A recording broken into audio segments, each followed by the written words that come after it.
We're in a very weird state right now. I guess social media is better than TV. I hate to say that, better than the BBC right now. Yeah, I think if I didn't have that, I'd have a very blinkered view of what was going on, really. It's only because of that you can kind of get a good view of what's going on in the country. You could try to not be involved in politics, but I had to get a visa for my wife to come to the UK. And that's, first of all, that puts you right in there with politics, because immigration is this big topic in the UK right now. You've made a mess of me. Thank you so much, James, for joining us on the Geopets podcast. It's a pleasure. Let's start with your geographic self. Where are you now? I'm in England right now, in Cambridge. I'm not from Cambridge. I've spent my entire adult life abroad, save for a few years. I first lived in the Czech Republic for, 3 years? It was a few trips. And China, mostly. I was in China for a decade. Zhuhai, my first year, and then I was in Beijing for a long time, and Guangzhou for the last few years. Now I've moved back to my home country. Tell the listeners about your podcast. There's a mixtape for every year of recorded sound, starting with the first year, which is kind of 1853, and going through to now. So I'm using music. It's going to be, most years it's let's say 80% music, but also bits of speech. So I use bits of speech from news, from films, from TV, from anywhere really. Any sound recorded in that year can go into the mix. Working my way forward, I got to 1920 so far, and I'm also making contemporary ones at the end of every year. Currently working on 2018, which should be out in January. What inspired you to start this? I don't know. I've just always been kind of immersed in music. I don't make music as a musician or anything, but I've always been playing records and things. And I found mixtapes from when I was like 7 or 8 years old I was making.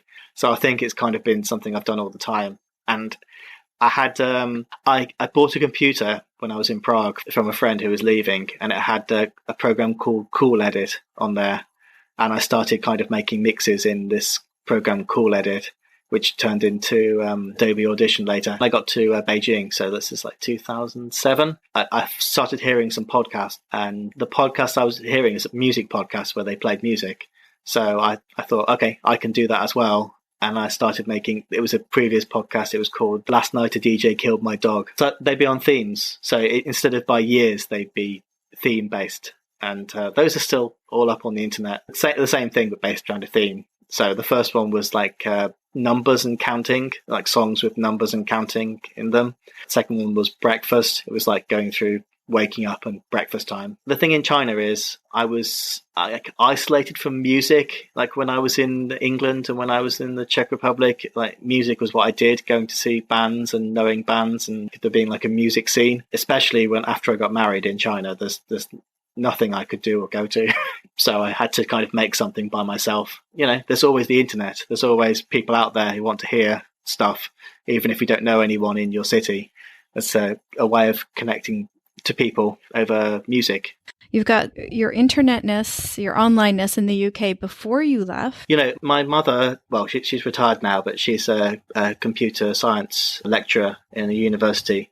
So in the 90s, I would go into the university and use the internet, and it was painfully slow. Like 95 or something, I was making a fanzine for my favorite band at that time, and I was kind of trying to look at web pages to get the equivalent of that.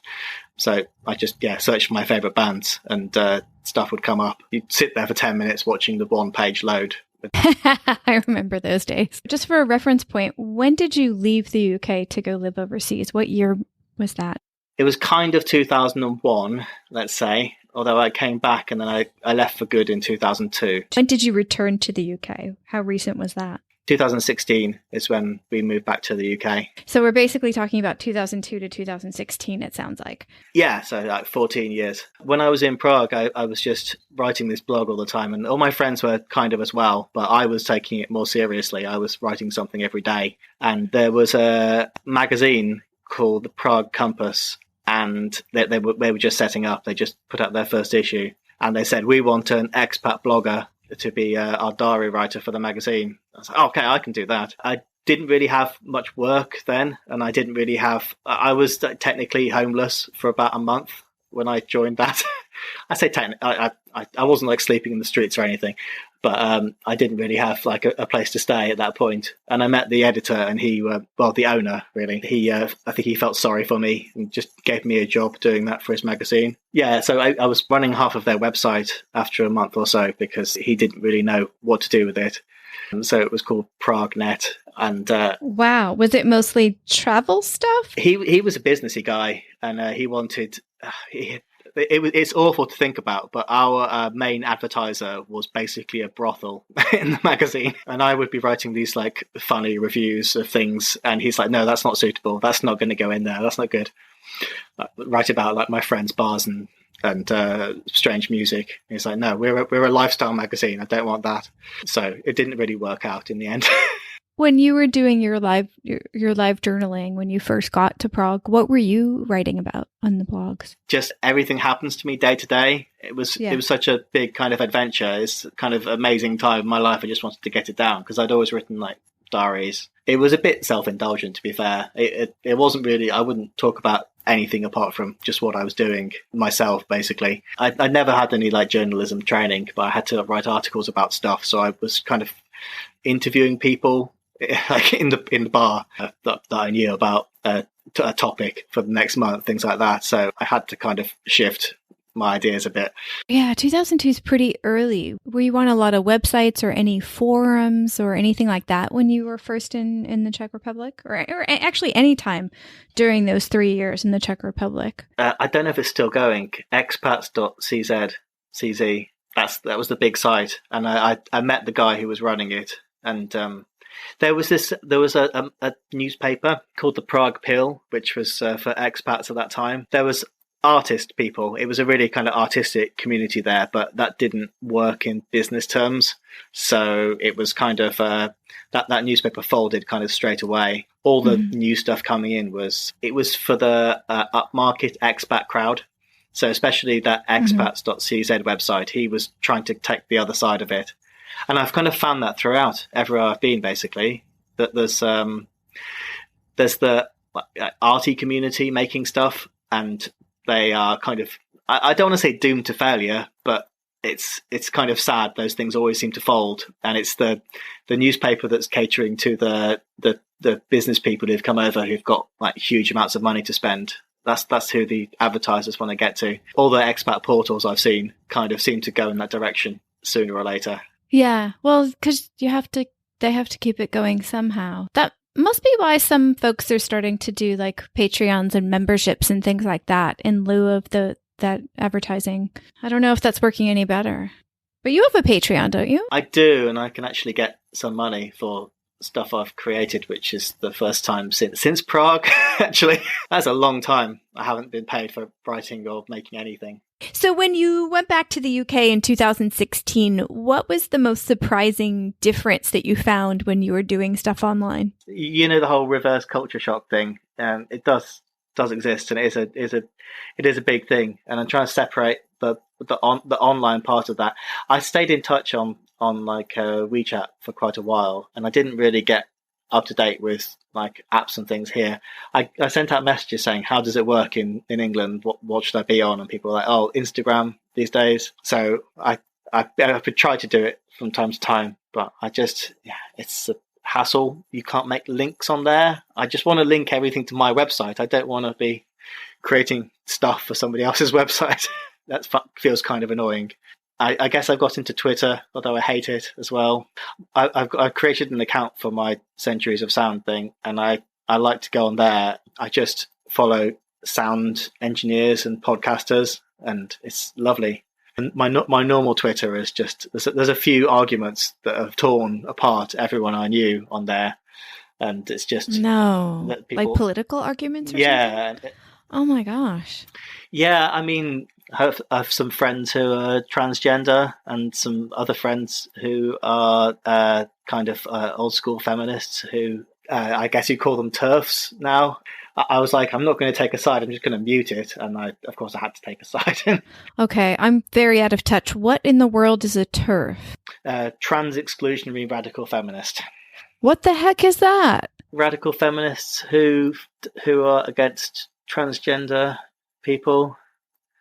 What? Yeah, this is the scandal. of Oh, Twitter in the last couple of years in the UK.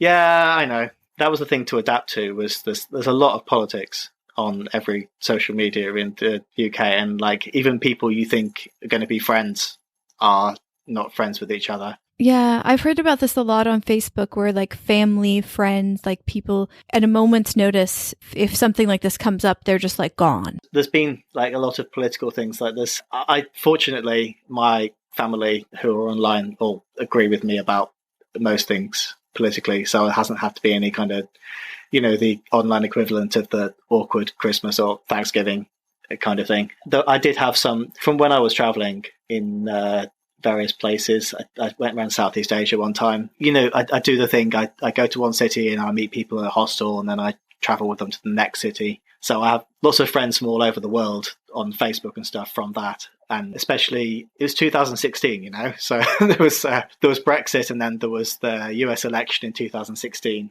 And some of the Americans I'd made friends with traveling around Southeast Asia, I kind of had to unfriend on Facebook because I couldn't read that stuff. That was the big difference. The internet was kind of innocent and apolitical in China, and it's been like this huge, just everything is politics since I got there. There's a forum that I should have been using for ages because it's people who are very interested in music and music journalists and writers, not in a kind of in-depth music writers, things like that. And I've been spending a lot of time on there, and they talk about politics all the time as well. So I'm lucky that I'm on there. People kind of, I can discuss it with. I don't need to watch what I'm saying on there because people basically agree with me about things. My other Twitter account, I go between giving up on it because it's all arguments are there, and then just going in and joining in with the arguments, especially just before an election. Right now, it's so dominating. Everything is about that. Everything on Facebook, everything on Twitter. Are you watching all of this happen, or are you doing a social media blackout until Thursday? I'm watching it happen. I don't know. We're in a very weird state right now of, I guess, social media is better than TV and better than, I hate to say that, better than the BBC right now. Yeah, I think if I didn't have that, I'd have a very blinkered view of what was going on, really. I think it's only because of that you can kind of get a good view of what's going on in the country. You could try to not be involved in politics, but I had to get a visa for my wife to come to the UK, and that's, first of all, that puts you right in there with politics, because immigration is this like big topic in the UK right now, and we have, people kind of, the US immigration policy is kind of famous and about how it works, but we don't have birthright citizenship in the UK. We don't have, if you're married to a British person, you can't get a visa. Even you have to be married for 5 years before you can get a visa. Even it's much more restrictive than most places in the world. People don't realise quite how bad it is. Yeah, people get like deported all the time. Just there's a woman who was Cambridge University, and she went to do a project in studying something in India, and they said, "You've been out of the UK too long." And they refused to let her come back. Yeah, there's plenty of things like that. I wasn't in China to 2010, so I'm not sure what the internet was like here then. What was internet access like? Much better. Stuff wasn't blocked. The firewall was it wasn't non-existent, but it was. There was one time in 2000, end of 2006, when I was first there, where there was an earthquake, undersea earthquake, and it cut off the cable between like Taiwan and the USA, and literally you couldn't access like non-Chinese sites for a while, for like a few weeks, if you can imagine that. But yeah, that was the one time. But like Facebook, you could go on Facebook, you could go on Google, you could go on. I had a student in Beijing who was working at MySpace headquarters in Beijing, and he was one of the guys organising MySpace in China, which was going fine. I don't know if they even bothered blocking MySpace. They've tried reboots a few times, but when there was the MySpace era and that was all fully available. That was all free. When they started to block things, I think I forget what it was. There was a website called Anonymous. It is kind of like you could just redirect, so it just changes the URL, and you could just use any website. It was very easy. So it was fine using the internet. It was just slow. You couldn't stream video from UK or America. No way. But it was fine as far as things you were actually using. When did it start becoming difficult? 2009-ish, because we got here and it wasn't blocked, and during the year we were here then it got blocked. So it must have been between 2009 2010. I think you could use Google until like 2014, something like that. It was a very slow block, and we were still using a free VPN at that point, and it gave us access to everything. So I mean, it wasn't very efficient block yet. I remember that the VPNs had lots more trouble. Like it's 2014, I think, was the time when suddenly you couldn't use free VPNs. They didn't work at all. And the paid ones, you had to keep getting like updates. You'd be offline for a week or something. I remember those. That was when I left. It was in that kind of state. I think for big companies, it's still okay though, isn't it? They've got their private connections that just kind of... They do, tunnels. Yeah, but it's okay for them. For now. Because I work for EF and everything's coming from Boston. You log onto this Boston server and it's bizarre. Everything's kind of running from there. Okay, so when you moved to China, there was free access. What were you doing online? Was it still a lot of reading the news, or...? I had a weird food blog. It was called FoodTube, and it sounds like it's YouTube, but it's pre-YouTube actually, because it's 2006. I did. It wasn't videos. It was just I'd go around Zhuhai finding weirdest food, take photos of it, and eat it and review it. I could find lots of really weird food. This was all still on LiveJournal, so it got some attention at that point. I don't know if I want to publicize that too much because I feel a bit weird about some things I ate now. Is it still online? It's still online. Oh no! Yeah, you can find that, I'm sure. I don't know if LiveJournal is what's happened to it recently. It's being bought by a Russian company, and yeah, that was ages ago as well. But it's probably still there. FoodTube, LiveJournal. I ate dog on there one time, and that was very controversial. And I found out some things about it afterwards, and I feel like I shouldn't have done that now. So that was kind of the end of doing that. There's a photo I think I've removed with a rat's foot. I didn't want to be existing anymore. Oh, that doesn't seem safe. Yeah. Did you eat the rat? I didn't eat the foot. It was in Guilin. They had a bamboo rat, which I think is technically not a rat, but it's a rodent, that's for sure. And it's disgusting. Okay. Yeah, well, it's mostly the disease part of the rats and stuff that's dangerous. I don't know. Well, I definitely don't do that now. But it's easy to, when you come from the West and how sanitized we look at food, and then you come to the East where they eat a lot of different kinds of things and different parts of the animals that we don't, it's easy to go, that's really weird, to everything. I found some food that would freak out Chinese people that I'd eat at home. If you tell people about live oysters, then they can't believe you foreigners eat live oysters. But it's like, I would never eat anything that's alive. It's like, yeah, that's actually, I did, and it's not that weird for me. I don't know. I think actually most English people don't like live oysters.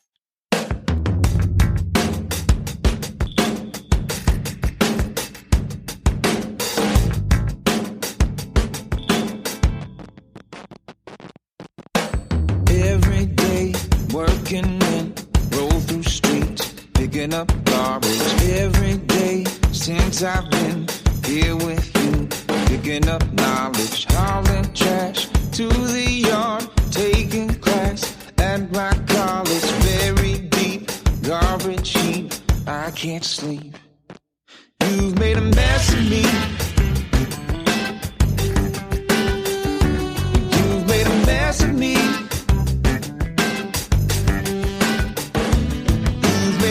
Of me. You've made a mess of me. I won't take another dirty job.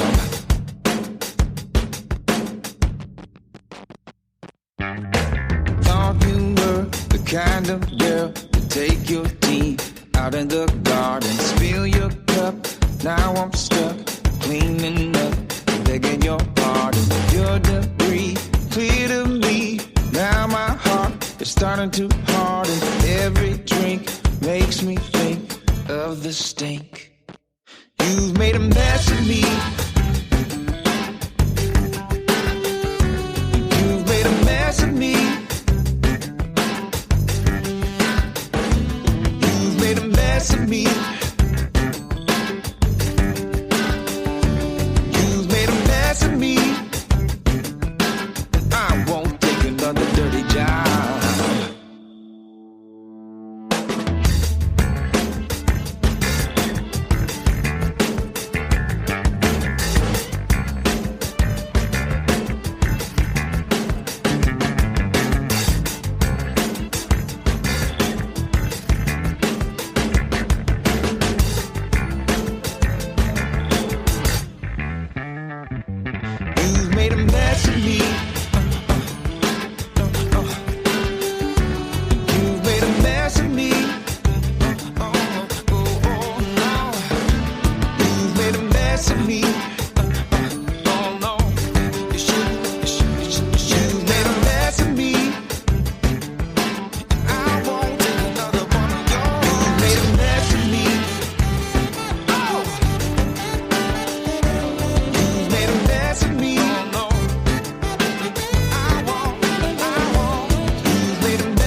The "is it morning yet?" deal. How about now? Or now? Because morning time is McDonald's breakfast time. And that's the best time of all the times. Wake up with a little splash of sweetness. Get any size iced coffee from caramel to hazelnut to French vanilla for just 99 cents until 11 a.m. Price and participation may vary. Cannot be combined with any other offer. Ba-da-ba-ba-ba. Membership fees apply after free trial. Cancel anytime. You know what's wrong with health and fitness? You weaponize it against yourself. Why didn't you go to the gym today? You're so lazy. Why did you eat that? You have no self-control. Stop it. At Beachbody, we think training and caring for your body in a way that works best for you should be about loving yourself. Let us help you without all the judgment. Here's how. Go to beachbody.com to claim your free membership and start feeling great.